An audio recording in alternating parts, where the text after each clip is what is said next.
Welcome back to our newest episode on the Growth Playbook, hosted by myself, Kim Clark, a strategic coach, and my dad, Alan, semi-retired, sits on boards, keeps busy doing a lot of stuff, including farm maintenance and enjoying some of the semi-retired life. Today's episode, we are going to be talking about building a company that lasts, and the psychology behind different ways of building that type of a business. And then we'll run through some quick hitting list of components of building that business. Today's and next week's episodes are going to be shorter than our other episodes. They're going to be more of quick hits. And next week we'll dive more into the quick hit list that we're going to cover today. So, Dad, nice to see you again, and welcome back for our new topic today. Thank you very much, and good to be here with you. And shorter in late June, early July kind of makes sense. It's summertime, and it'll be nice. Hopefully, some good weather, cookouts, and all that stuff going on. It'll be fun. That is Uh, the goal. You never know with the weather of today, but that is the goal. yeah, it is the goal, to be sure. This subject came about because of a friend of mine, Dave Wharton, and who wrote a book with Bo Burlingham, and I know Bo as well, and done some work with them in the past. And I don't think this will come through, but they wrote a book, and you probably can't see the title. I bet you it's blurred and all Just the move it rest a of that. little bit closer. A little bit closer. Maybe no, No, no, I didn't think. your I blurry didn't. background's blocking it. Yeah, I didn't think it would, but they wrote a book. It's called Another Way, and it's available. I would encourage you to Google it, and it's probably in Amazon, to Dave Wharton, Whorton, and Bo Burlingham. It is a book that I think should be up there with Built to Last and Creating Competitive Advantages, and some of the seminal books that I think business leaders can benefit from. This one shows a different path, and it uses Dave's life to get you there. Dave runs the Tugboat Institute, and it's so funny. I tell people, I when I was speaking at the Tugboat Institute, they'd look at me funny. I go, it has nothing to do with tugboats. I don't know why he calls it that, but it's called Tugboat Institute. In the book, I found out why he calls it that. He says it's because his institute he views as a tugboat. It's a little something that helps maneuver much bigger, much more expensive, much more important things around. But all he does is kind of provide some direction and some nudging and stuff, and he realizes how he fits compared to the big ships. He's just this little piece, and it's a very humble view that he has. Oh, I like that. Yeah, I like it too. So the Tugboat Institute, if anybody wants to get involved in seeing what that's about, you just Google it, and I think that you'll find that there can be some real value. This book is certainly something I would recommend. Having said that, we're not going to give away everything that's in the book. Some of this are our own thoughts, and some of this comes from other sources, and some of it is borrowing on some of Dave's ideas without getting into all the details, and again, taking away the need for the book. So I want to keep that in mind too, and respect Dave's intellectual property here. We're not going to hand all that off. That would not be right either. One thing that he does talk about, which is not a ripoff from his book, it's I found it something very thoughtful that he said was building companies to last, which is a specific thing which you will get into in a little bit, is not the only way. Some people start businesses for the sole purpose of getting as rich as they can as fast as they can. He goes, that doesn't make them wrong. That's just another way to look at business. He says other people build a business because of what it does to the community and to the employees, as well as to the family or to the ESOP members, if it's an ESOP, or whoever owns it. And that's just a different way to build a business. And he says it just takes two very different mentalities. If you're in the venture capital world, private equity world, It's all about, you got 5 years to make this thing happen because we're selling you. You and I know that. We did the New York thing, and we did, I forget where else we went, but we went into that. Chicago. Chicago. Yeah, we went into that world, and it's a different world than what a lot of our clients have been all about. This is not to say that those folks are wrong, because they're not. It's just not where my heart lies. Mm. And which is not to say in any way they're wrong. It's just I'm built a little differently. I like the companies that are built with a different view. I think it is a better side of capitalism, which is not something from the book. I think it is something that shows that capitalism is not bad, because a lot of people think capitalism is bad now. And I think it shows that if capitalism is done right, it can make for a better life for everybody involved. Uh, and not just getting some people by on subsistence level pays, but it is a better life for everybody involved. And I like that a lot. And that's what I'd like to talk about with you this week and next week is this whole mentality of there's a different way, and kind of approach it that way. Is that all right with you? We go that. I love it. Okay, we'll go that path then. So with this attitude, it is key that certain things are in place. Those are the detailed steps that you talked about that we're going to briefly touch upon now. It's not that they're not present in a lot of companies. It's just that they're more of a focus here than they are in other companies. And I do want to add, because we both know people who have gone this route too, Kim. They have built businesses from scratch.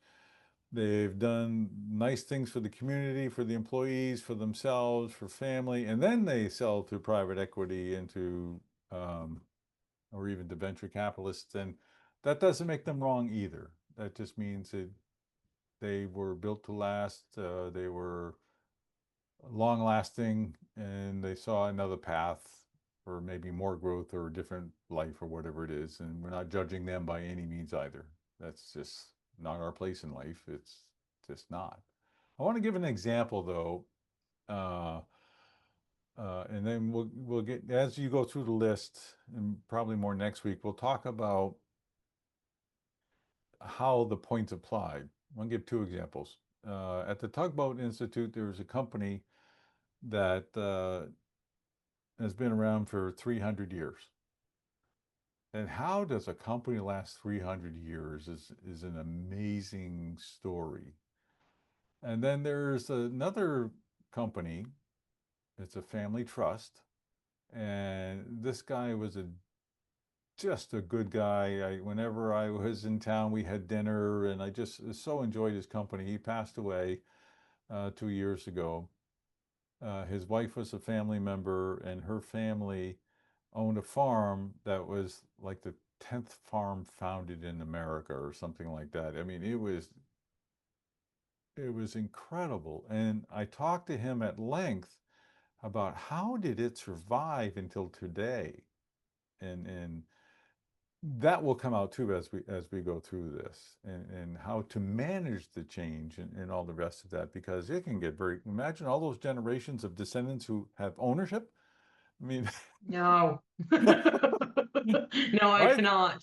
I think we ought to. I think we ought to. I think we ought to. I think we.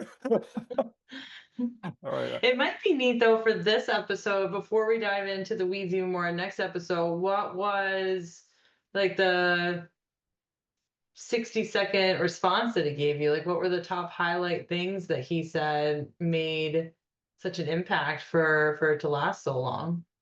You're going to touch upon them as we go through the list, Okay. and they were present. And the one that's really not on the list that I'll touch upon now was governance. And so next week we'll add to this list another word called governance, and that was the key for him.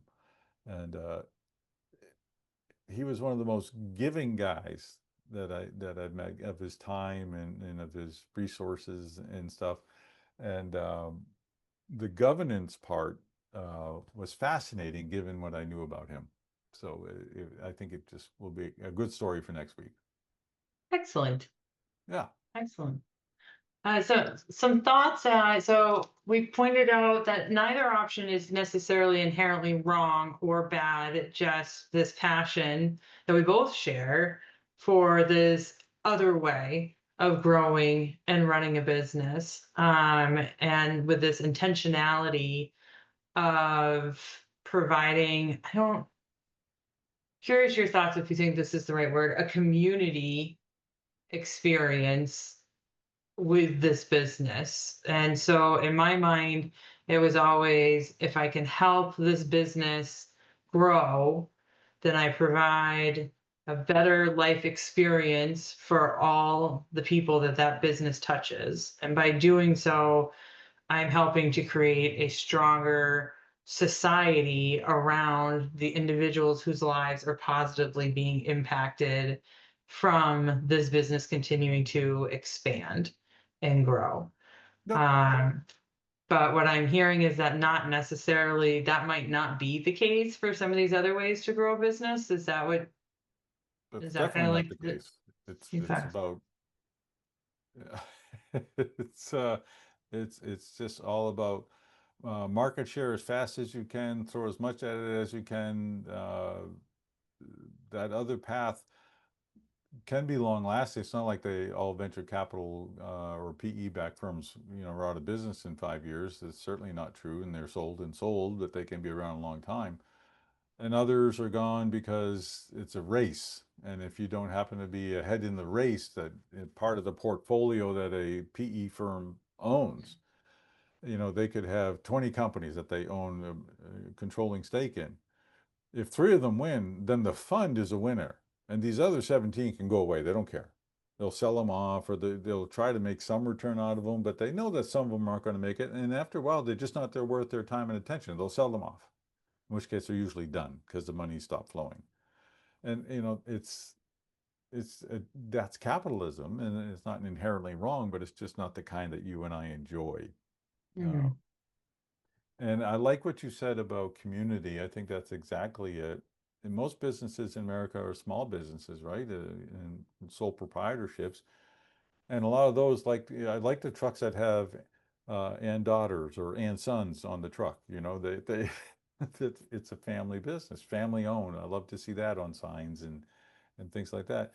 That's a huge part of America. It just doesn't make the news, and it doesn't make movies or TV shows very often. But that's a huge part of America. Are those family-owned businesses that are trying to make something that will last. Um, and so we're not speaking to a tiny segment today. We're actually speaking to a really broad segment of people. I'm not sure they'll be turned into our podcasts, but maybe somebody who is turned into our podcast will take it to heart, and it'll give them some food for thought. Maybe share it out to some others. Yeah, yeah, maybe they will. Maybe they will. Okay, Yeah. so you want to go through the list? Yes, yes, let's do so. So first being built to last, centered on products slash services, customers, employees, community does not equal unprofitable and not growing. I think that is so key. I'm really looking forward to talking about that because often people think, well, that must mean profits are secondary and you're happy to be same 5 employees for your entire life. Not true at all. Agreed. Agreed. I'm excited to go through that one too. The second one is the HBR article on self-financeable growth rate. Next, we have stable long-term profitability. Then it's willingness to adapt and change. Then we have constant innovation, small experiments. Then we have General Stanley McChrystal from his book, Adaptability, Information, Transparency, and Rapid Decentralized Decision Making at the Lowest Possible Level.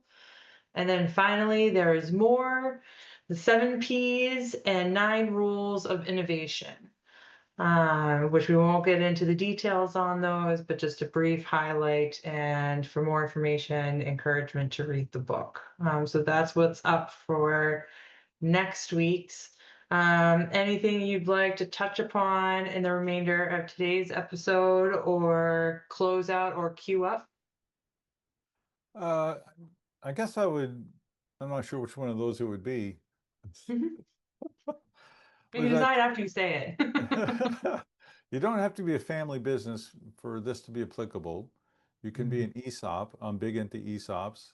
You can be employee-owned stock, closely held corporation where certain members get to buy stock after they reach a certain level of indispensability or senior leadership or that type of thing, where uh, that's also what we're talking about. We're talking about companies that can be very acquisitive. Uh, we're just talking about people that don't have a quarterly earnings call, that don't have a Wall Street symbol that matters. They're not chasing after the dividends rate and the investment pool and all the rest of that. They're just focused on building the best doggone widget they can and having fun while they do it and trying to make a difference while they do it. Um, extremely important widget. Extremely important widgets are done that way, but it is not just for small companies either. That's a mistake that people will make, is that, oh, they must be talking because I mentioned small companies. You'd be right to think only small companies. There are billion-dollar companies that are evergreen, that are built to last, that are closely held.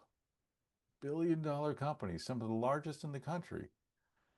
People just don't know it. Um, it's just, I didn't know it. And it's just amazing to think that you can build something that large, that has offices in that many countries, that employs that many tens of thousands of people, and still have this mindset that you just read. How do you hang on to that mindset is phenomenal. And that's real leadership, the general theme of what we're talking about, to be able to stick to that list while you're building something that you're the third, fourth, second generation, doesn't matter, but you keep to the core values despite everything. It's like, Mind blown. that's right, exactly. So I loved it. Awesome. Well, I don't have anything to add to that then, and I'm really looking forward to next week's episode where we unpack and go through this list further, and just share with our audience these different, what's the word I'm looking at? Not psychological states, but mindset, I guess is a good word for it. The right mindset to run and intentionally grow your business with this in mind, the impact that you can have and the benefit that you can have to the world around you. Absolutely. Yes. Yes to that. See you in July. See you in July. Bye. Bye.